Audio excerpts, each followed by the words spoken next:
I hope you're ready for a climb and a steep hike. Today's stories take place in the mountains, where the monsters know how to climb, the ghosts wander the forgotten trails, and there's no help for miles. Just remember to stay close to your companions and never be the last in line. These are mountain horror stories.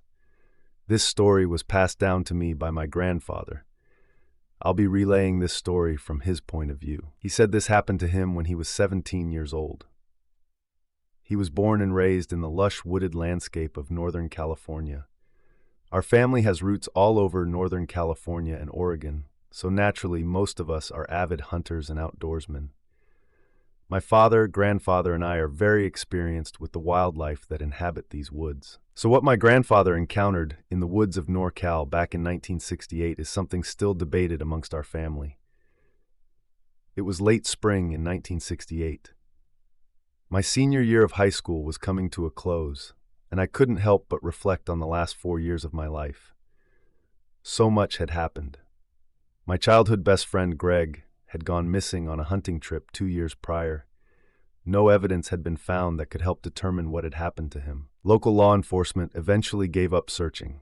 All that was left of Greg were my memories and his face with the word missing plastered all over our small town.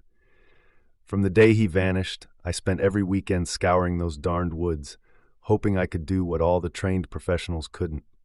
I needed some kind of closure. I needed to know what happened. Listen, son, I don't expect you to believe me. No one ever does. But you know Pop would never lie to you. Just don't put me in one of those crazy person homes after this. I'm not crazy. My grandfather told me as he chuckled and cleared his throat. Okay, here's what happened. A long week of school had wrapped up. With college applications and testing coming up, it was hectic to say the least. I didn't worry too much, honestly. I was focused on finding Greg. Even after all the time that had passed, I still had hope that he was out there. Looking back, I know it wasn't hope I was feeling. It was guilt. I was supposed to go with Greg on that trip. I got the flu, and I had been bedridden, so I couldn't make it. I was hard on myself after he went missing.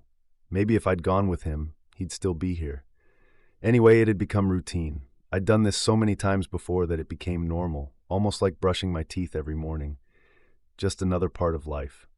I got home around 3 p.m. I told your great Pop where I was going and when I'd be back before taking off in my old 57 Chevy pickup. I was heading to the popular local trailhead. This is where most of the locals started hunting and camping trips. The same place I went every weekend. It was the same place Greg entered and never returned. I arrived, threw my pack over my shoulder, and started the long hike up the mountain. The hike up to the camping spot was roughly 2 miles. I arrived at around 6 p.m. I made camp. I unfolded my worn map filled with red circles and X's, taunting me with all my past failures to locate Greg. I sighed and circled the new location I would be searching. It was a 12-mile hike around the east side of the mountain. The landscape was dense and thick there, but nothing too crazy. I'd hiked the worst areas before. I started a fire and warmed up a can of beans I had in my pack. I let the fire die down over the next couple of hours before I climbed into my sleeping bag and I fell asleep.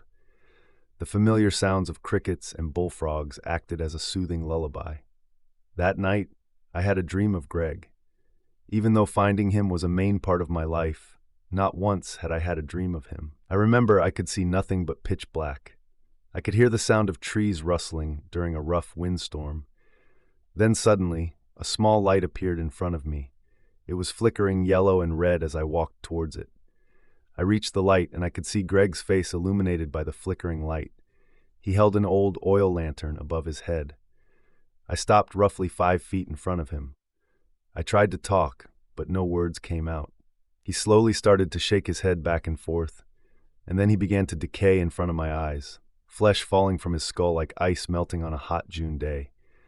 Greg began to violently shake his head faster and faster in the same back-and-forth motion until he suddenly stopped. With nothing left but small patches of flesh and skin dangling from his skull, he said in a hushed tone, "No, not safe." I jerked awake with my body drenched in sweat.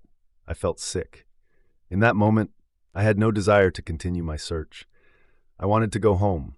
I wanted to hide under my bed and curl into a ball. I was terrified. I quickly crawled a few feet from my sleeping bag and I began to vomit.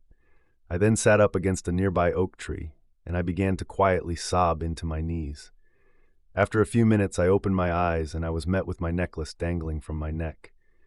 It was a 1943 silver penny on a dog tag chain. Greg and I found a pair of these matching pennies one day at the local supermarket. We drilled holes into the top of them and wore them as a type of memento to our friendship. This reinstated my overwhelming desire to find him. I knew I owed it to my friend to find out what happened. So I stood up with the morning sun peeking through the tree canopy, and I got ready to start my hike. It was around 11 a.m. when I started the hike up to the east side of the mountain. I had never been on this trail before. This side of the mountain was very dense. Prior to this, I had searched all of the southern and western sides of the mountain. I just knew I was getting close to finding answers. Those woods held the secrets of what happened to my friend. I just had to search every inch of that cursed place to find them.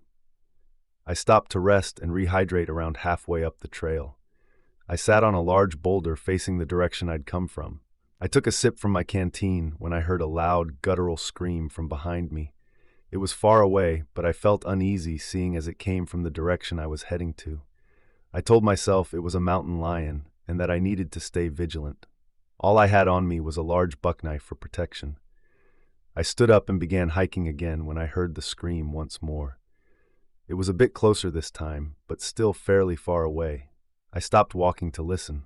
My anxiety grew, and Greg's words just kept echoing in my mind. I didn't know. I took a deep breath and continued on. I couldn't stop. I reached the 8-mile mark around 4 p.m. I'd been hiking for 5 hours and I needed to start heading back to make camp before dark. I walked around the area to scout a camping spot for next weekend. As I still had 4 miles of this trail left to search, finding an adequate spot, I stopped and leaned against a nearby tree and began to unfold my map when I heard something unbelievable. Now listen, this is the part where stuff gets crazy, so listen closely and save your snarky remarks and eye rolls for the end. My grandfather said to me. I chuckled and leaned in, now fully invested. My grandfather's face went serious and he began again. Something called my name. Tommy. It was Greg's voice. I jolted around quickly to the direction I'd heard it, my eyes frantically scanning from tree to tree, trying to locate the source. My eyes filled up with tears as my brain was attempting to rationalize what I heard. Then I heard it again, but this time from behind me. Tommy. I turned around and was instantly met with a sharp pain on the right side of my head. I fell to the forest floor. My vision started to fade in and out until all I saw was black. As he told this story, tears started to well up in my grandfather's eyes. I knew he was serious. I'd honestly never seen him so worked up. Okay, I just need a moment to calm down before I continue. He took a minute to regain himself and began again talking with a shaky voice. I don't know how long I was unconscious, but when I awoke, I was met with pitch black dark. The wound on my head throbbed with pain. It was tender to the touch. I touched my face and realized dried blood was running down the side of it and along my neck. I sat up and attempted to adjust my eyes to the dark. I was hit with an overwhelming smell of blood with an underlying hint of sulfur. I scanned my surroundings, looking for anything that wasn't darkness. I spotted something to my right. It was dull blue light accompanied by a faint flicker of yellow and red. Déjà vu hit me hard. I remembered my dream from the night before. Surely I wasn't dreaming. The pain I felt was very real. I struggled to stand. Once on my feet, I fell to my right and hit a rocky surface. It was apparent now that I was in a cave. My anxiety heightened as no maps of the area showed caves. I put all these thoughts in the back of my mind. I had one goal at this point: getting out of the cave. I made my way towards the light, using the cave wall to help balance myself. I could not put much pressure on my right ankle. Blood was slowly dripping from my right pad leg, but I pressed on. I could see the light more clearly now. It was coming from the mouth of the cave. I could even see the dull blue moonlight shining brightly with the occasional yellow and red flicker peeking from the bottom of the cave mouth. As I reached the cave mouth, I slowly stumbled out onto a cliffside edge overlooking a small valley. I could make out the mountain I'd been hiking in the distance in front of me. I was shocked. How in the world did I get here? I looked down into the valley and noticed a large bonfire with a tent near it. That explained the flicker from before. I could see two men lying on the ground. I assumed they had gotten pretty intoxicated and fell asleep outside. I turned to find a way down the ledge and into the valley. I needed to get down there and get some help. I found a small trail that led down the cliffside, but something caught my eye as I scanned the ledge. Personal belongings were scattered across the ground leading into the cave. Torn shirts, old shoes, tent poles, even a child's teddy bear. I felt uneasy seeing all these intimate items just lying around. Then my eye caught something reflecting the moonlight. I walked over and picked up a dog tag chain from the dirt. My heart was pounding. I could hear it in my ears. With my hands shaking, I ran my fingers across the chain until I found something round at the end. Then I reached for my necklace. It was still around my neck. A mix of dread and joy filled my body. I wanted to jump and cry at the same time.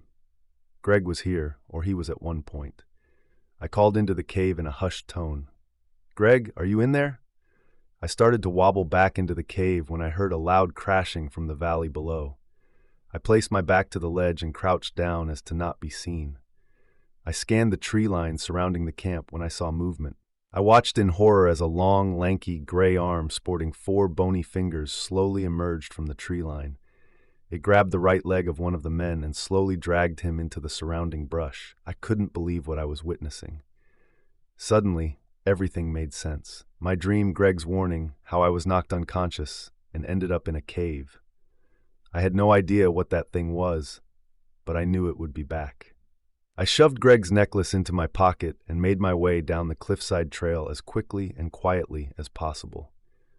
With adrenaline pumping, I made my way to the tree line towards the mountain. As I reached the tree line, I turned back to the bonfire, still burning brightly. It was roughly a football field to my left.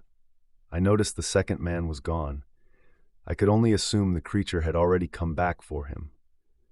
I then looked back up the cliff to the cave mouth, and in the moonlight, I saw it. A tall gray mass moving up the cliffside trail, the one I had just come down. I saw its 2 arms, longer than the creature itself, dragging behind it, clutching 2 dark masses. I could only assume it was the 2 men from the camp. I quickly ducked into a bush and watched as it disappeared into the cave. I wasted no time. As soon as it was out of sight, I made my way towards the mountain. I stopped every few minutes to make sure I wasn't followed. Eventually, I found a familiar trail. I was so tired I went off the trail and laid under a fallen oak. I fell asleep rather quickly. I awoke to the sounds of birds chirping and the sunshine blinding me. I sat up, still attempting to process what I saw. My ankle was in a lot of pain. I pulled up my pad leg to reveal 4 purple bruises with dime-width holes at the end of each bruise. The bruises wrapped around my calf and ankle. They matched the long fingers I saw grab the men that night before. I reached into my pocket and pulled out Greg's necklace. I now knew what happened to my best friend. Whatever that thing was, it took him, and it almost took me. Judging by the items I saw at the entrance to its home, it had taken many others as well. I made my way up the trail and eventually back to my truck. When I arrived back home, I told your great Pop that I had a run-in with a small black bear. We went to the hospital to get my head and leg checked out. I knew that lie was the only way I would stay out of a mental institution. You couldn't just go around claiming to see those types of things back then. Regardless, I finally had closure and a newfound respect for the unknown. I don't know what it was that took my friend, but I know I never returned to those woods. I graduated high school, and eventually I moved here and met your grandma. As my grandfather wiped tears from his eyes, he reached into the collar of his polo shirt. He pulled out an old, slightly rusted dog-tag chain necklace with 2 silver 1943 pennies dangling from the end. He smiled, tucking them back into his shirt. He looked me dead in the eyes and said, "Son, some things are better left alone."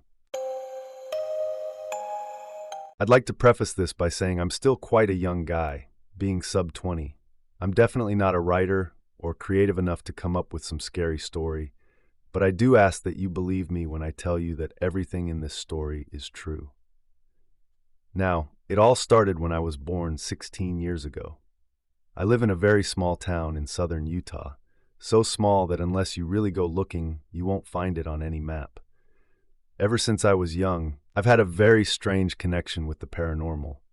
When I was an infant, I would lie on my back and look in the sky, tracing figures with my fingers. My grandfather was a pastor, and he thought I was communicating with angels. He was wrong. Fast forward to when I was just figuring out how to talk. Still a very limited vocabulary, but enough to get my point across. My family and I were riding in the mountains, specifically a small mountain range known as the Bald Ridges, because a plane crashed there and burned all the trees on the mountain. When we were driving on the dirt road back, I was sitting on my mom's lap, when all of a sudden I started screaming, "Mommy! Mommy! Make him stop laughing!"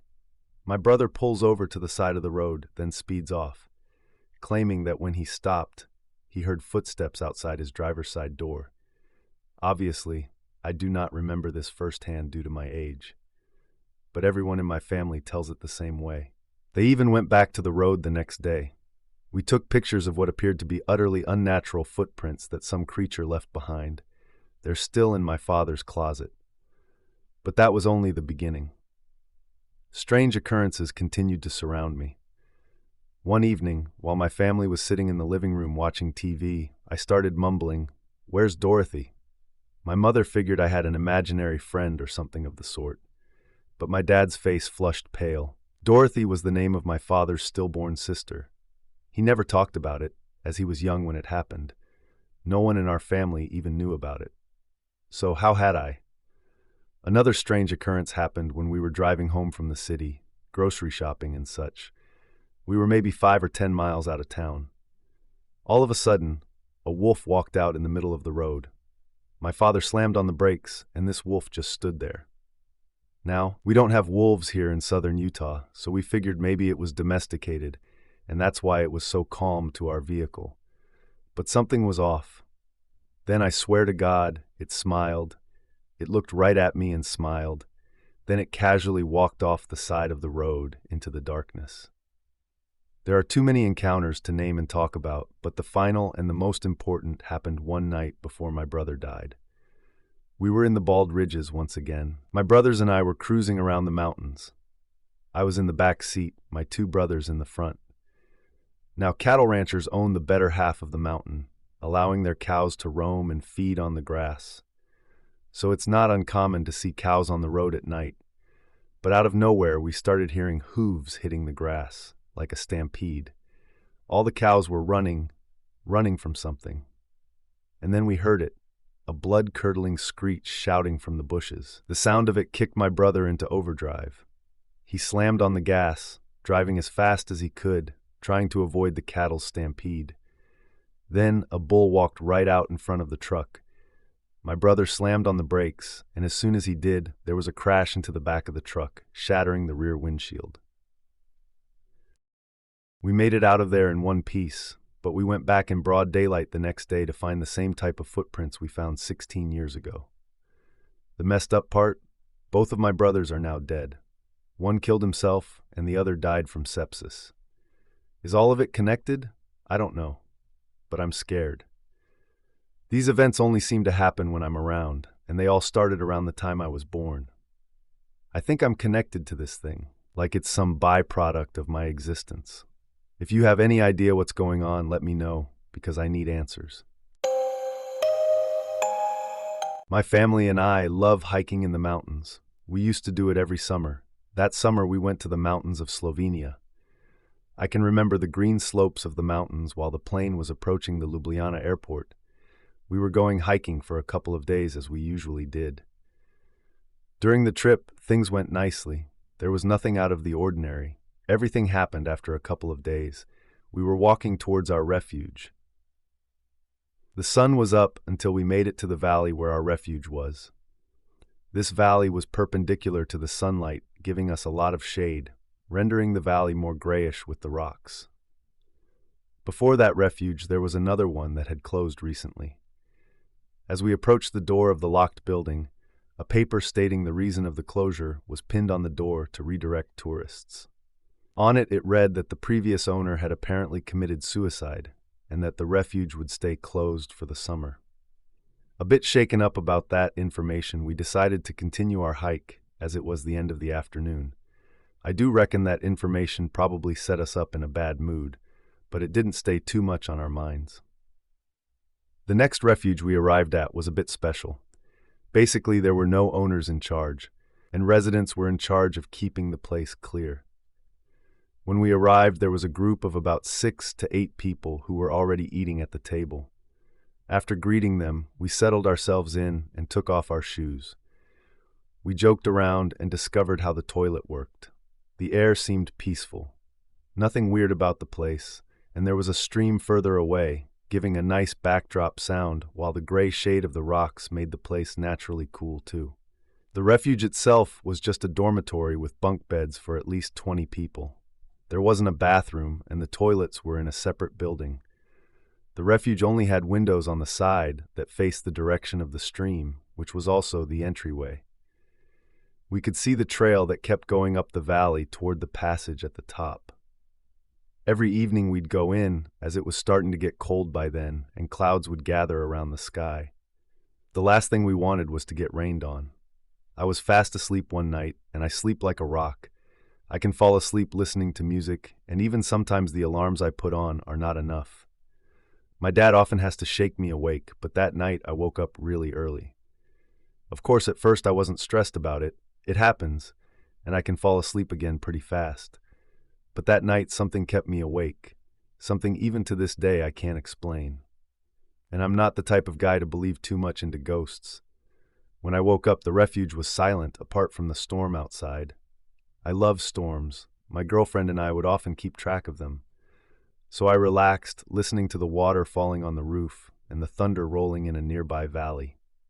Now I don't exactly know how long it took me to hear it, but something was calling in the storm. Something was repeating a word, which made my brain light up. I think it's at that moment I noticed I wasn't the only one awake, because my sister then asked what it was. By that point I was looking outside, trying to see if I could find something, but it was so foggy. I couldn't see past 10 or 15 meters. As my parents were also awake and trying to listen, we all agreed there was something out there calling. Now what gives me shivers is that the voice sounded like a little boy, maybe 8 or 10 years old, repeating 2 syllables, always the same way, always the same tone and voice. Now that's where I diverged from the memories of my mom and sister. But I believe he was saying something else on top of that. I can't remember, it's been so long, and I tried to let the memories sink away. Now I wanted to stay in the refuge, in our safe spot. I didn't want to go into the storm, but I watched my dad, afraid that he would jump up and try to go outside to the boy. But I didn't want him to move either. I was tensed up, the fog getting more dense and dense. I was controlling my panic, but I was definitely in fight or flight mode, ready to bounce out of the bed to lock the door. The voice kept calling and calling, but never getting closer or louder. Nor did it change.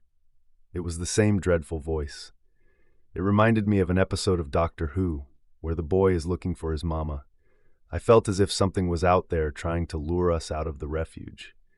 After a while, we decided to get back to bed and tried to ignore the kid's voice. The next morning, the storm was gone as well as the fog. The other group of people had not heard the event last night, as they had apparently been sleeping with earplugs. Our family got ready for the day, preparing to hike up the valley.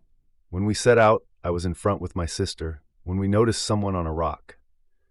We weren't close enough to see what he was doing exactly, but he was pointed towards a little pond formed by the stream in front of the rock he was on. He had his car parked a couple of meters on the left. My sister, who was older than me, turned around and shouted to my parents about the guy there, but when we tried to look back, neither him nor his car were there anymore. The rest of our hiking trip was normal with no further incidents. As I'm writing this, both my sister and my mom have clear memories of that night. I've tried checking wildlife noise to see if it could have been an animal. Now, a lynx can kind of sound similar, but it's too fast compared to what we heard. The syllables were separated by 1 or 2 seconds.